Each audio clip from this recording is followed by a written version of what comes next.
first State of Black Science Fiction Convention. My name is Milton Davis. I am a writer and publisher of MV Media, LLC.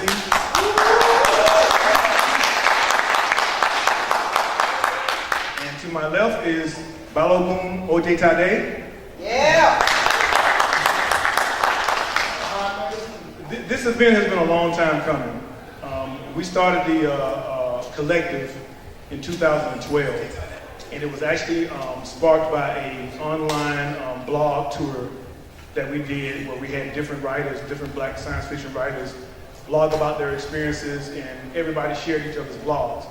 And the energy that we got from it was so great that we were trying to decide, how do we continue this, how do we keep this going? And that's where the idea of doing the State of Black Science Fiction came about. There were a group of writers, and we call ourselves a collective because we're not an organization. We don't have a president, vice president, treasurer, sergeant at arms, all that kind of stuff like that. Basically because trying to get writers together is like herding cats. So basically what we do is we just come together when need be, and we do presentations. We did our first presentation at Georgia Tech in 2012. Those of you who have been around with us long enough know that we used to be the State of Black Science Fiction 2012. Yes. Because we built that site to support that event. But the energy went on far beyond that. At some point, because of Facebook rules, we couldn't change the page, so it stayed 2012 for a few years. So we stayed stuck in time for a while. But now we're just the State of Black Science Fiction, and this is our first convention. A few of our, I guess say, founding members are here. Alan Jones is here. Some other members of that won't be, that aren't here yet. Alicia McCullough is another one of our members.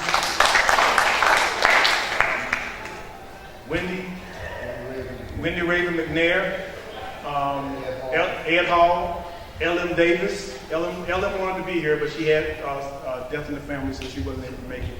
But we all got together, matter of fact, down the street from here at Cascade Library, where we planned our first event, and we've been doing events ever since then. So I'm not going to hog the mic. I'm going to pass it on to Balogun because I think he has a few words to say. Greetings.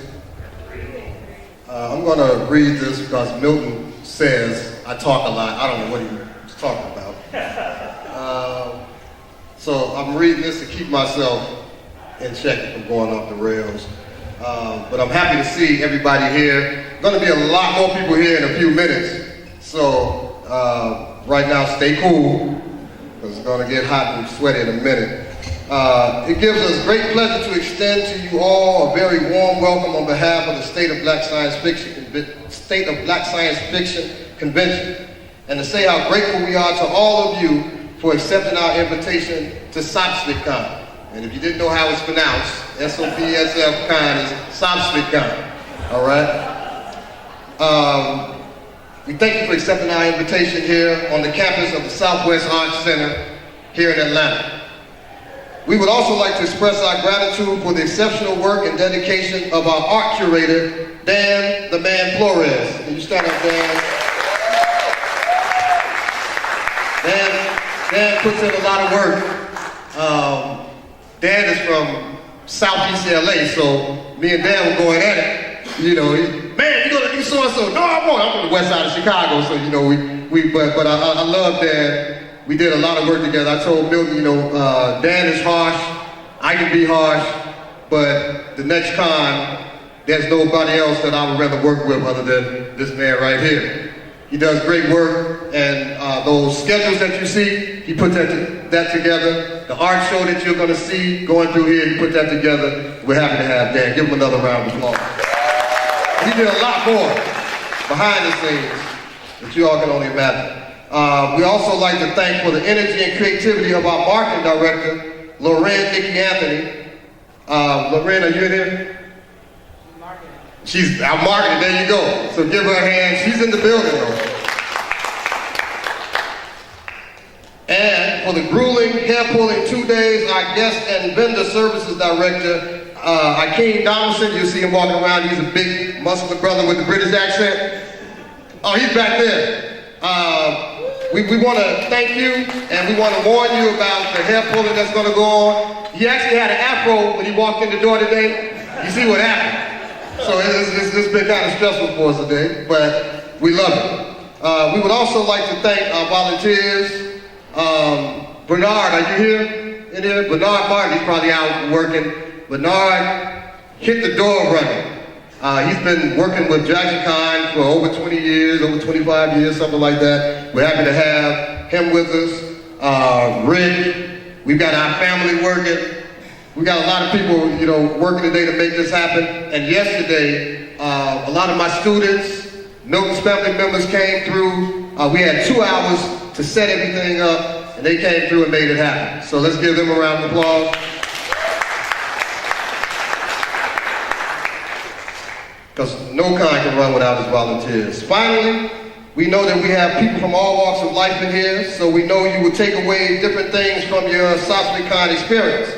So we really only have one piece of advice. As long as you're having fun, you're doing the right thing. Never, ever underestimate the importance of having fun. Peace, family. Enjoy your convention. We'll be seeing you around.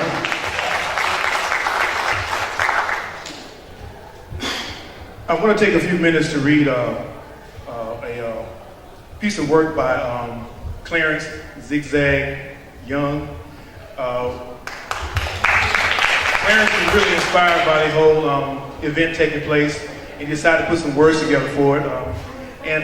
When we saw it, it inspired us. So I wanted to share it with you guys as well. SOSLICON, the State of Black Science Fiction Convention 2016.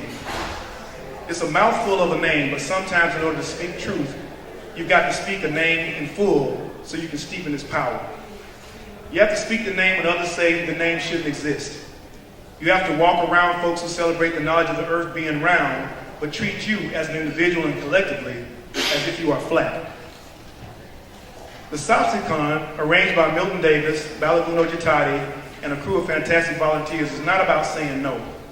It's about saying yes to all the brilliance done by magnificent, diasporic, unapologetically black hands.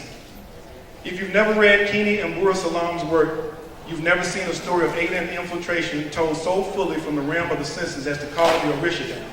Say yes to that. If you haven't heard of Afua Richardson, then you've never seen emergent theory carried out more brilliantly than an Image Comics genius. If you didn't know that musician's speech and Arrested Development was science fiction, you've been misled to think that science fiction is only in terms of metals, materials, and missions. Science fiction isn't so much about the future. No art form is. It's about the now. And a lyric like "Just a shell until you decide to rebel" about now, no matter what that year is, predates the Hunger Game in both concision and time. What is the state of black science fiction? It's certainly not invisible. We're here. We've always been here, creating, innovating, pushing every boundary there is, because otherwise go. Certainly not a timid state.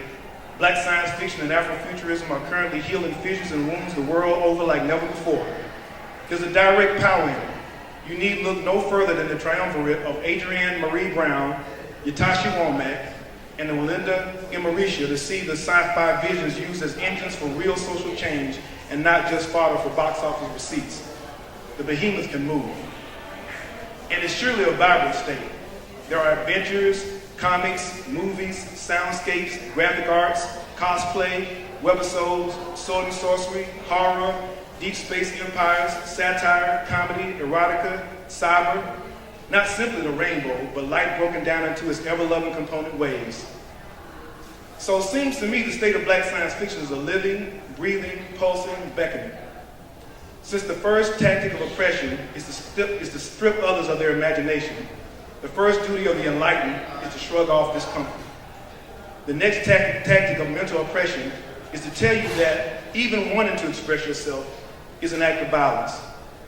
The final state of black sci-fi, then, is revolutionary. It is telling the gatekeepers two things. One, they are irrelevant to our interest.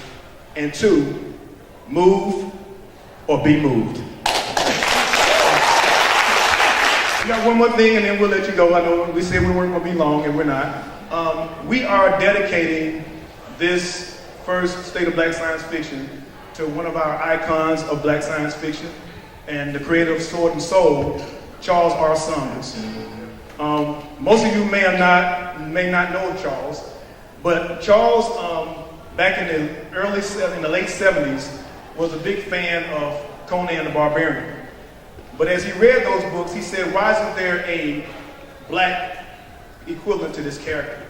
And part of that came from the fact that if any of you have ever read Conan books, when it comes to us, we're not treated very well. The only time we can do anything is when we're being led by somebody white or something like that. So Charles created Imaro. And Imaro is now considered one of the iconic sword and sorcery characters. Charles was a mentor to me.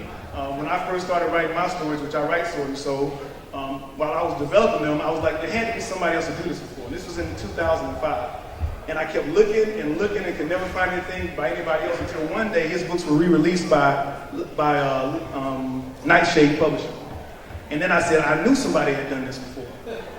And through a series of circumstances, I got to meet him personally. Well, not personally, but got to meet him online. And meeting a writer for the first time, and you're a first-time writer, you don't want to ask him to read your manuscript. You think you might be forward, but we kept communicating, so I said, well, you know what, I'm going to go ahead and do it. So I asked him, I said, well, Charles, I got this manuscript, would you take a look at it? He said, okay, I'll look at it. So I sent it to him, and I kind of forgot about it. I said, well, he's going to take it somewhere and set a coffee cup on top of it, and he will never see it again. But I knew a guy who was working with him to publish his next book, and he sent me an email, and he said, I think you might want to see this. So I looked at the email, and it was from Charles to him. And Charles said, I know I was supposed to get you my manuscript last week, but I started reading this book by this guy named Milton Davis, and he's pretty good. So, of course, I started running around the house saying, Charles, like my book, Charles, like my book. And it's been a friendship ever since then. We've been working together for 9 years now. We've published a couple of anthologies together. And he's an overall, not just a great writer, but a good person. And up to this point, he's never really been publicly recognized and honored. So that's the reason why we're dedicating this convention to him.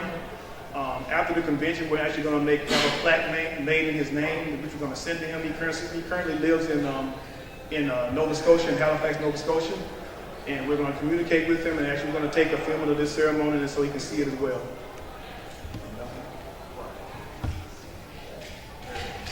It's funny.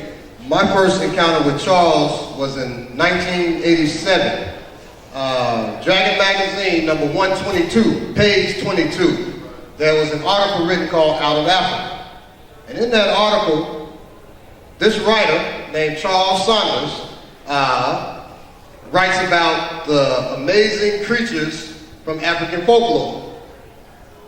And he says that those creatures to Africans are very real. Me being an African priest, being a person into Africa all my life, I read that and was amazed. And I looked at my friends and said, wow, this white dude got it right. Because I had no idea that anybody but me was writing science fiction and fantasy who was black during that time. I was writing all our adventures for my friends when we played Dungeons and Dragons and whatnot. So I figured I'm the only one. And so I said, Charles said, this guy, and I told Charles this story, he laughed about that when we were doing an interview, and I told him, that was the first time. I said, wow, this white dude got it right. And it wasn't until about 10 years ago that I found out that Charles is actually black. And I was, very happy to find that out. Because he had done, I said, well, white guy did a lot of research, and he seems to be honoring us, and it was, kind of messing with my thoughts. I want people who know me know what I'm talking about. But I'll read you something that he wrote in there, and this inspired me to actually go deeper into my research and into my writing. So Charles has long inspired how I write. So let's see. When you get old, you got to put glasses down. I refuse to get bifocals. Let's see. The search for true African mythical beings must begin with African sources. The beings have always been there.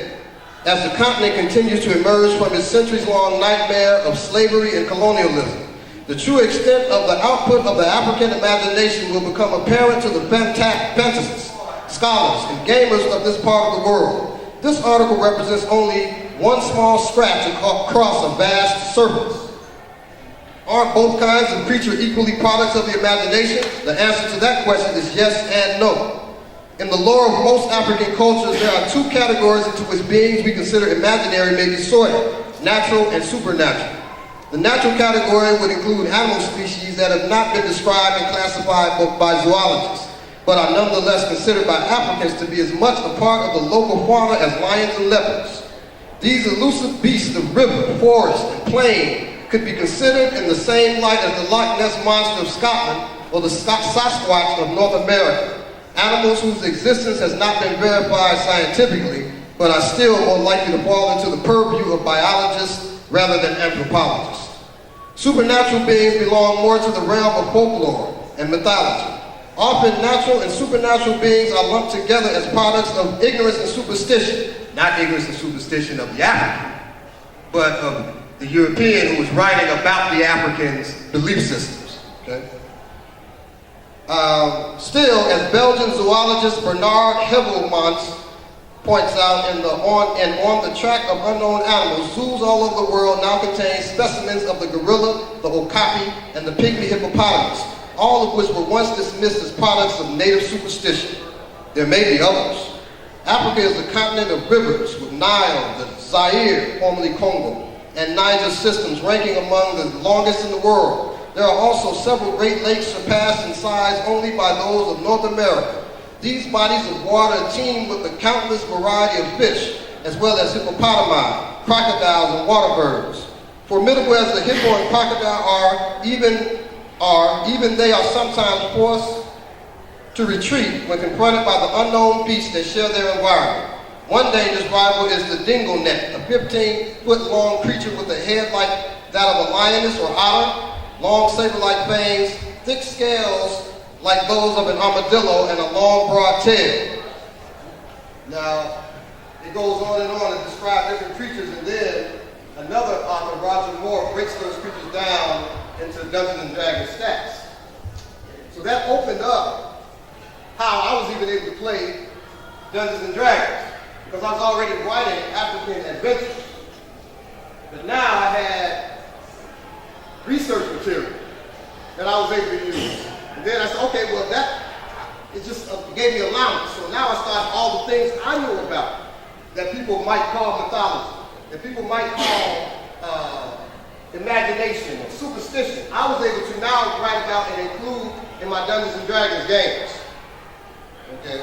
And actually, at the point it became so popular, my game campaigns at my high school, that everybody wanted to play. I had I think I told Milton once, at one point about 60 people in the room that fit 15 people trying to play in this African adventure. Okay, and now we come to the future where Milton and I have created a game called Kikanga, the Sword and Soul role-playing game. That is directly the result of what Charles Saunders has built. We are who we are because we stand on the shoulders of our ancestors and our elders. And without Charles, many people who are writers in this room would not be here today. So please join me in giving Charles a round of applause. And we want to give this to Charles. So Charles, you can know that we love you. We thank you for your contribution. And we thank you for our very existence as writers in this time. And we thank you for this convention because you are the heart and soul of this convention. Thank you.